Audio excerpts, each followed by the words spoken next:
question relates directly to the fact that I have been relentlessly mocking my wife for playing Candy Crush like a crazy amount, not realizing that back in the 90s, I spent hours upon hours upon hours playing a certain possibly stolen Russian software type game for the Game Boy.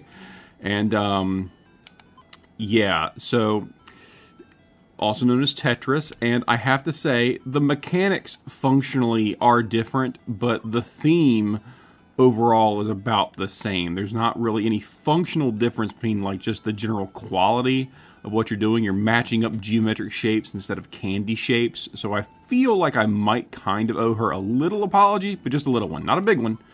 A little apology, because this is the functional same, thing, whether we like to admit it or not. And I certainly am willing to admit it at least this one time, but only this one time, because otherwise she's always wrong. But yeah, gotta love Tetris. It's one of those games. Again, it's I'm sorry guys, it's like Candy Crush. It's infinitely replayable. You can get really, really good at it, and then you can't really brag. But yeah, overall Tetris, just the history of it. They made an entire movie about the creation of the Tetris program and its implementation, and basically packaged in with the Game Boy games. But holy cow, which allowed the Nintendo company to like protect their Mario IP, and so you had to then go buy the Mario game to play it.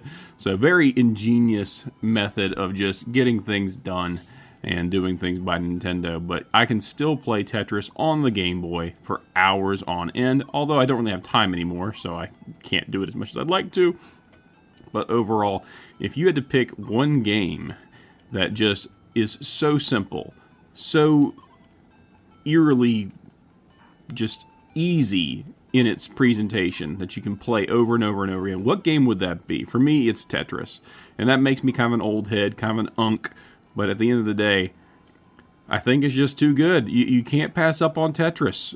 Like I used to make fun of my dad when he would say, what's a great game? Pong. Well, this is my Pong. It's slightly more complex, but only just so slightly. And I keep hitting the button too many times. And everyone knows the actual best item to get in this whole game is that ridiculous long block, which is right here, which gives me a double. Bam. Oh, I was missing one. Never mind, not a double. Oh, I love Tetris. If you don't like Tetris, there's something wrong with you. I'm sorry. There's something wrong with you as a person, and you should go get right with God, because Tetris is amazing. Take that, Russia.